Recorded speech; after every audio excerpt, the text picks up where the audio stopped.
Hello दोस्तों, Gautam IAS के YouTube channel में आप लोगों का बहुत बहुत स्वागत है।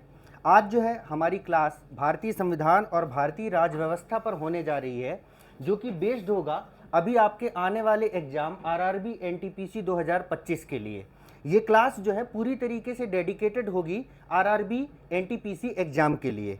और आज का जो हमारा पहला टॉपिक है, इस सब्जेक्ट का जो पहला टॉपिक होगा वो होगा कॉन्स्टिट्यूएंट असेंबली, संविधान सभा। संविधान सभा के बारे में हम पढ़ेंगे। आप में से बहुत सारे लोगों ने सिलेबस देखा होगा, तो उसमें से जो आपके सिलेबस का जो पहला टॉपिक है वो है कॉन्स्टिट्यूएंट असेंबली, संविधान सभा या संविधान का निर्माण, जिसे आप making of the Indian constitution के नाम से भी जानते हैं। तो चलिए शुरू करते हैं कि आखिर ये संविधान क्या है और इस संविधान को बनाया किसने है। तो इससे पहले कि हम ये देखें कि संविधान का निर्माण जो है किसके द्वारा किया गया है या किनके द्वारा किया गया है, पहले तो हम ये समझ लें कि आखिर ये संविधान क्या है। मतलब ये समझ लेना हमारे लिए ज़्यादा बेहतर होगा कि आखिर ये संविधान क्या है। जब हम ये समझ लेंगे कि संविधान क्या है, फिर ये समझना कि संविधान का निर्माण किसके द्वारा किया गया है वो ज़्यादा आसान होगा।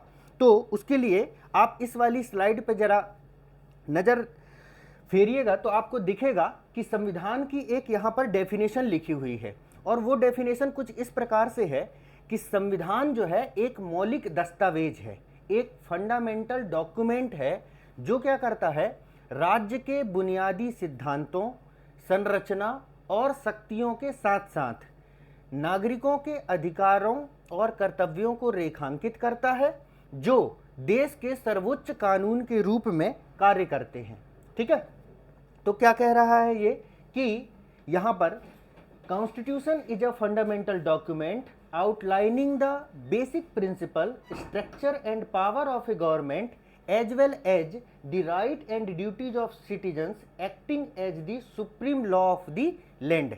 तो संविधान का सिंपल सा मतलब अगर आप समझना चाहेंगे यहाँ पर, तो वो ये कहना चाह रहा है कि जो आपका संविधान है वह क्या कर रहा है, ये जो डॉक्यूमेंट है ये किसी देश का जो है वह सुप्रीम लॉ होता है, जो है सर्वोच्च विधि है, सुप्रीम लॉ है, जो कि क्या करता है, एक तरफ है जो आपका राज्य मतलब जो सरकार, और दूसरी तरफ जो है नागरिक, ठीक है, मीन्स जो सिटीजन है। इन दोनों के बीच में जो संबंध है, जो रिलेशनशिप है, उसको डिफाइन करने का जो कार्य है, उसको निर्धारित करने का जो कार्य है वह संविधान के द्वारा किया जाता है। और साथ में क्या करता है, इसके साथ ये और क्या कर रहा है, इसके साथ और ये क्या करता है, ये जो राज्य है ना, ये जो स्टेट है, इसके अंगों की स्थापना करता है, इसके अंगों की स्थापना करता है, ऑर्गन्स को जो है स्टैब्लिश करता है। अब प्रश्न ये उठता है कि भाई साहब ये राज्य के अंग क्या हैं, राज्य के अंग क्या होते हैं। तो राज्य के 3 अंग होते हैं, जिनके बारे में आप लोगों ने, सभी लोगों ने शायद सुना होगा। एक अंग है जिसका नाम है क्या, आपकी विधायिका। एक अंग का नाम है विधायिका, दूसरे अंग का नाम है कार्यपालिका, तीसरे अंग का नाम है आपका न्यायपालिका। तो ये जो 3 हैं वह राज्य के अंग होते हैं। एक का नाम है विधायिका, जिसे आप कहते हैं लेजिस्लेटिव, दूसरे का नाम है कार्यपालिका, जिसको आप कहते हैं एग्जीक्यूटिव, और तीसरा है न्यायपालिका, जिसे आप कहते हैं जुडिशरी। तो ये जो 3 अंग हैं राज्य के, इनकी स्थापना भी संविधान के द्वारा ही की जाती है। और साथ में ये जो अंग हैं इनके क्या कार्य होंगे या इनकी क्या शक्तियां होंगी, इसको भी निर्धारित करने का कार्य इस संविधान के द्वारा ही किया जाता है। मतलब क्या है कि संविधान अगर मोटा मोटी कहें तो संविधान एक लीगल डॉक्यूमेंट है, या वह किसी देश की वह सर्वोच्च विधि है जो क्या करती है, राज्य और नागरिक इनके बीच में क्या संबंध होंगे इसके बारे में बताता है, और साथ में राज्य के जो भी अंग है उनकी स्थापना कैसे होगी और उनके क्या कार्य होंगे या क्या शक्तियां होंगी, इनके बारे में बताने का कार्य करता है। तो ये है संविधान। अब अगला प्रश्न जिसके बारे में हमने पहले ही जो है विचार किया था कि चलिए ठीक है ये एक संविधान है, तो अब अगला जो प्रश्न आता है कि आखिर इस संविधान को बनाया किसने है, इस संविधान का जो है निर्माण किसके द्वारा किया गया है। तो आइए इसमें हम लोग देखते हैं कि आखिर इस संविधान को किसने बनाया है। ठीक, तो यहाँ पर हम देखते हैं कि संविधान का जो निर्माण है, ठीक, संविधान का जो निर्माण करने का कार्य है वह एक संस्था के द्वारा किया गया जिसे कहा जाता है संविधान सभा, कॉन्स्टिट्यूएंट असेंबली। ठीक, संविधान का निर्माण एक संस्था के द्वारा की गई जिसका नाम है कॉन्स्टिट्यूएंट असेंबली, संविधान सभा।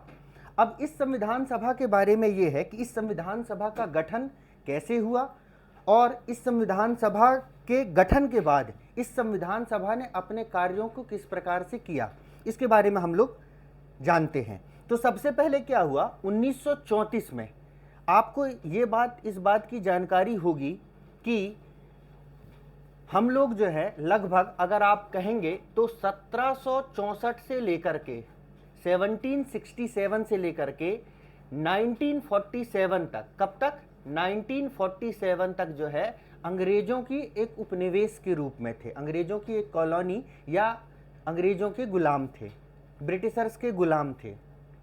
तो उस समय भारत देश में संविधान सभा के लिए मांग उठी और सबसे पहले क्या हुआ, 1934 में 1934 में एक व्यक्ति थे जिनका नाम था एम.एन. रॉय।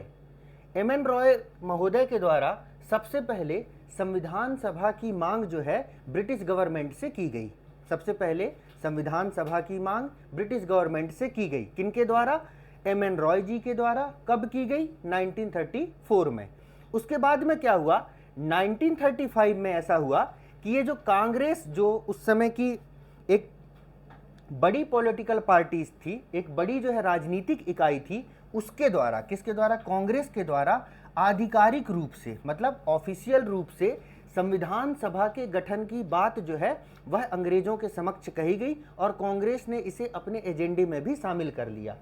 इसके बाद 1936 में क्या हुआ कि कांग्रेस का एक अधिवेशन होता है जिस अधिवेशन को कहते हैं कांग्रेस का लखनऊ अधिवेशन। तो कांग्रेस के लखनऊ अधिवेशन में नेहरू जी के द्वारा संविधान सभा के गठन की मांग को जो है उठाया गया।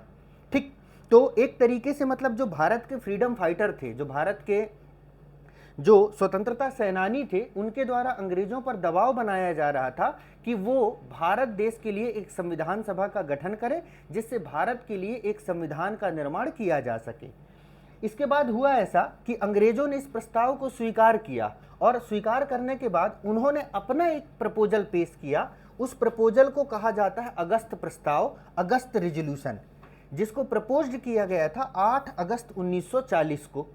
अब इस प्रपोजल में यह कहा गया कि हम भारतीयों के लिए एक संविधान सभा तो गठित कर देंगे, लेकिन उसका गठन जो है वह प्रथम विश्व युद्ध के बाद किया जाएगा। प्रथम विश्व युद्ध के पहले हम भारतीयों के लिए संविधान सभा का गठन नहीं करेंगे। तो ये एक तरीके से ऐसा था कि प्रथम विश्व युद्ध समाप्त होने के बाद भारतीयों के लिए संविधान सभा का गठन किया जाएगा। ये बात सुनकर के ही भारतीय नाराज हो गए, मीन्स कांग्रेस और मुस्लिम लीग जो दो धड़े थे भारत के, वो इस बात से संतुष्ट नहीं हुए और उन्होंने अगस्त प्रपोजल को क्या किया, रिजेक्ट कर दिया। ठीक है, अगस्त प्रपोजल रिजेक्ट होने के बाद क्या किया गया, अंग्रेजों के द्वारा सेकेंड प्रयास किया गया, क्योंकि उस समय की परिस्थितियां कुछ ऐसी थी कि अंग्रेजों के लिए ये आवश्यक था कि वो भारतीयों का सहयोग प्राप्त करें। तो उन्होंने क्या किया, एक सेकेंड जो है ट्राई किया कि भारतीयों को जो है मनाने का, रिझाने का एक सेकेंड ट्राई किया और उसके लिए उन्होंने क्रिप्स मिशन भेजा भारत में। क्रिप्स मिशन 1942 इनको भारत में भेजा गया, 1942 को जो है वह भारत में भेजा गया। अब क्रिप्स मिशन भारत में आया और क्रिप्स मिशन के जो हेड थे उनका नाम था स्टेफोर्ड क्रिप्स। क्या नाम था, स्टेफोर्ड क्रिप्स। ये सारे फैक्ट्स जो मैं आपको बता रहा हूँ इन सबको आपको याद रखना है, क्योंकि इन पर सीधे तौर पर प्रश्न पूछे जाते हैं आपके एग्जाम में। जैसे पूछ लिया जाता है कि क्रिप्स मिशन के अध्यक्ष कौन थे, स्टेफोर्ड क्रिप्स। क्रिप्स मिशन कब भारत में आया, 1942। अगस्त प्रस्ताव कब पेश किया गया, उसका जो ईयर है वो, ठीक, ये सब तमाम चीज़ें एग्जाम में पूछी जाती हैं। तो ये जो भी फैक्चुअल डेटा इसमें जो डिस्प्ले किया जा रहा है ये आपको याद रखने हैं। तो इसके बाद क्या हुआ, जब क्रिप्स मिशन भारत में आया, इसने भी कुछ इस तरीके का प्रपोजल रखा जिससे भारतीय जो है संतुष्ट नहीं हुए और अंतोगत्वा जो क्रिप्स मिशन है वो भी भारत में फेल हो गया। ठीक, तो क्रिप्स मिशन भी भारत में अस्वीकृत कर दिया गया। एक्चुअली हुआ ऐसा कि उस समय तक मोहम्मद अली जिन्ना जो थे वह अलग पृथक पाकिस्तान की मांग कर रहे थे। मतलब उनका कहना यह था कि हमें जो है एक पृथक पाकिस्तान दे दिया जाए, ठीक। लेकिन क्रिप्स मिशन में क्या हुआ कि पृथक पाकिस्तान की कोई चर्चा नहीं की गई, एक सेपरेट पाकिस्तान की जो है कोई चर्चा नहीं की गई, इसलिए जो है इसे क्या कर दिया गया, अस्वीकृत कर दिया गया। फिर क्रिप्स मिशन के बाद में जो है अगला जो मिशन अंग्रेजों के द्वारा भारत में भेजा गया उसका नाम था क्या, कैबिनेट मिशन 1946। मिस 4 साल के बाद भारत में संविधान सभा के गठन के लिए एक नया मिशन भेजा गया जिसे कहा जाता है कैबिनेट मिशन 1946। तो भारत में संविधान सभा का जो गठन है वह इसी कैबिनेट मिशन के आधार पर किया गया था, ठीक। यह कैबिनेट मिशन 3 सदस्यीय मिशन था जिसके सदस्य थे एवी अलेक्जेंडर, स्टैफोर्ड क्रिप्स और लॉर्ड पैथिक लॉरेंस। और लॉर्ड पैथिक लॉरेंस जो थे वह कैबिनेट मिशन के अध्यक्ष थे।